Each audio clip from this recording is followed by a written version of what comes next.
Hey guys, Nikki Wood here. I'm here with my really good friend Thalia, and today we thought we would do a little video for you guys on baby witch tips, right? Yes, baby witch tips. Nikki, what do you have to say for a baby witch? Like, what is your first tip of advice for someone who's beginning their craft? Oh my God, there's so many. I think the most important thing you can do actually is get a lot of knowledge. Study things because there's so many different areas and different types of witches that you can be. There's witchcraft that goes with one's heritage. There just goes with stuff that you feel like you want to, some people want to work spells, some people are more into kind of kitchen witchery with herbs. So I think it's really important to kind of learn a lot of knowledge. And then I think after that too, I do have another video on forming connections. And so I think forming the three connections is the next. My next question. Yeah. Okay. Well, I'll let her ask the next question since I'm already too far ahead. No. The three connections. Beautiful. How do you connect with crystals? Like, how would you explain to someone who doesn't do any magic, be like, okay, you feel like dead to the world. How do we get them to feel the crystal? A muggle. Like, how do we tell a muggle to feel into the crystal? Like, what is your best advice for them? I think some of it, though, comes with practice because when you're learning these things, you are feeling weird things and energies that don't make sense. You're like, the rock might feel really hot to you, or it might feel tingly, or it might feel really cold, or you might feel kind of just like kind of out of it, a little spacey, or like super grounded. So you might think you're nuts, but I think you have to pay attention to those things because the stone is trying to tell you stuff, but just in a way that you're not used to receiving information. So I would kind of just practice and see what you get and just try different things. You'll resonate with different stones, I feel like. Yeah. And if you want to be anal retentive like me, you can make notes of things and whatever, like the stone did this. And then too, also you can try it in stores and things too, but sometimes if you have a hard time, I would also say that a lot of people touch those rocks. And so sometimes people will just stick their hands in there and then that person's energy gets on there. So you might not be feeling the true intention of things too. So if you really want to test too, maybe you could get a couple different stones that really resonate with you, that you like, clean them, take them home, and then kind of practice and see what energies show up so that they're clean so you really get a good gauge, I think. Sounds pretty cool. I can take that. Yeah. That's a nice way. Yeah. I think a muggle will get it. Well, I mean, even, I've had people that don't, feel stuff before, but sometimes you can put it in their hand and you have them kind of close their eyes and ground and just relax a little bit and see. And a lot of times they'll tell you. The releasing of resistance that I think really is the most useful tool when you're practicing magic, because then you can just allow things. Because you have a certain perception is in the muggle area of what you think it should be or how it should feel or what it is. And it's usually completely different, I find. You're like, wow, that's how it works? Oh my God. So I feel like when you try too hard, I feel like that's another thing too. A lot of people try so hard, it's like, I'm going to meditate so hard, it's going to work, and then they get nothing, and then they're so disappointed and discouraged. So if you're holding, and if you're holding a stone, you're really trying to feel something, you're trying so hard to feel it, and nothing happens, you're like, I can't do this. But you can. Blocking yourself. Yeah, so just get out of your own way and just be open to whatever experience you get. And so I think that's what I would say if you're really trying to do something new with crystals or anything else.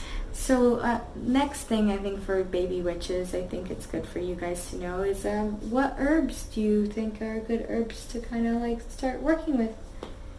Well, I think that's specific too because I feel like everybody really resonates with a different herb. Some people are very drawn to things and some people aren't. You can stick with basic ones that you know really well. The kitchen ones? Yeah, you could. There's a whole with all your spices. You've got basil, thyme, oregano. I have that cheat sheet, that? Yeah, they have little cheat sheets for the kitchen too. All your kitchen herbs. Those are herbs. Those totally work. They're medicinal. They have all sorts of really great qualities.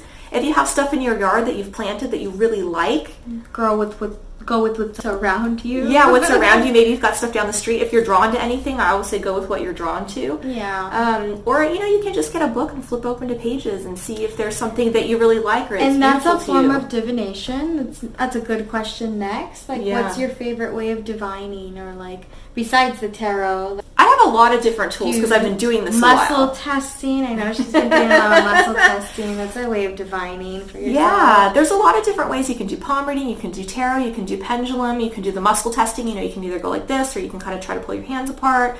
God, there's so many different things. You can do it with your body too. Your body will sway a certain way. Right. If you're asking yes or no questions, you can communicate to the higher self. But one of the things that I used to do when I first started, and I found this really helpful before I knew like how to be psychic or how any of that stuff worked. I would walk into metaphysical bookstores. And what I would do is, I didn't have a plan for what I was looking for. I just kind of felt drawn, like I need to be in here today. As a witch, you'll get drawn into those places without a doubt. Like, it'll just happen. You've probably already been there, and that's why you're watching this. Yes. You're like, how did I get here? What am I doing here? I don't need any more stuff.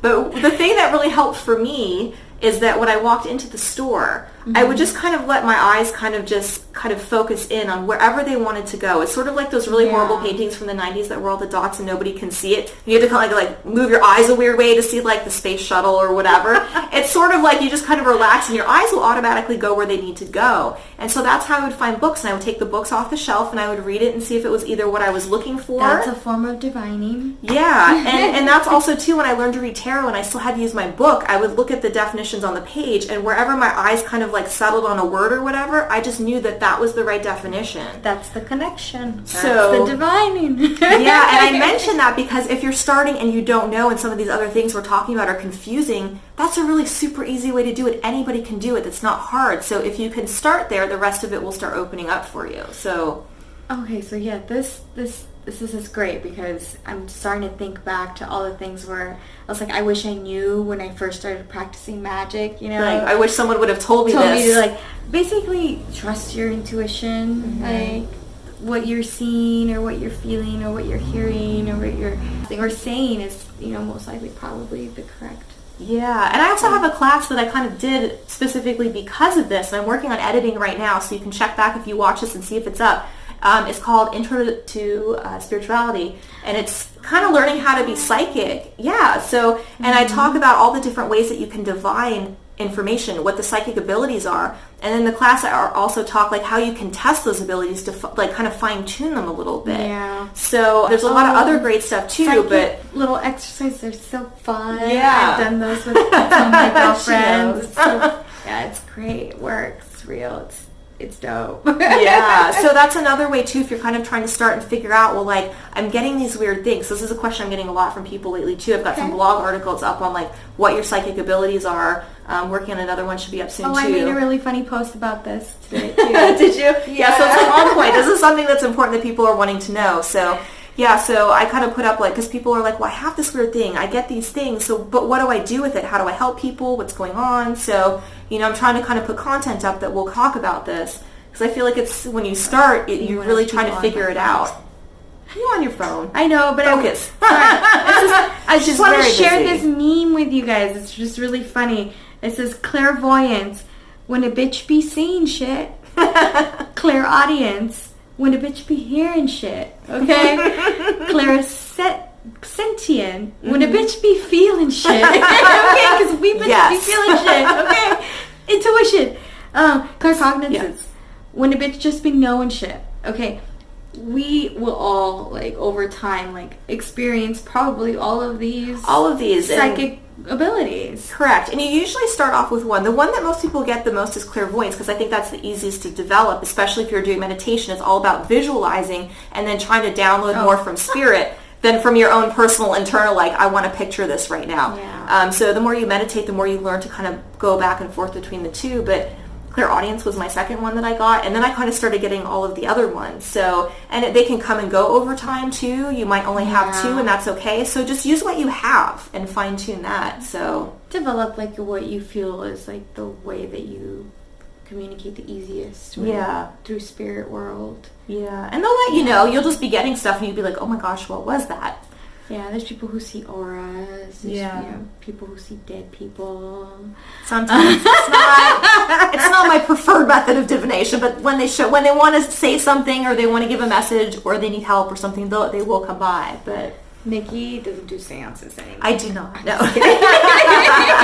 No, but usually if I'm doing a reading or something, I'm not like a channeler. I don't vacate the premises or anything. But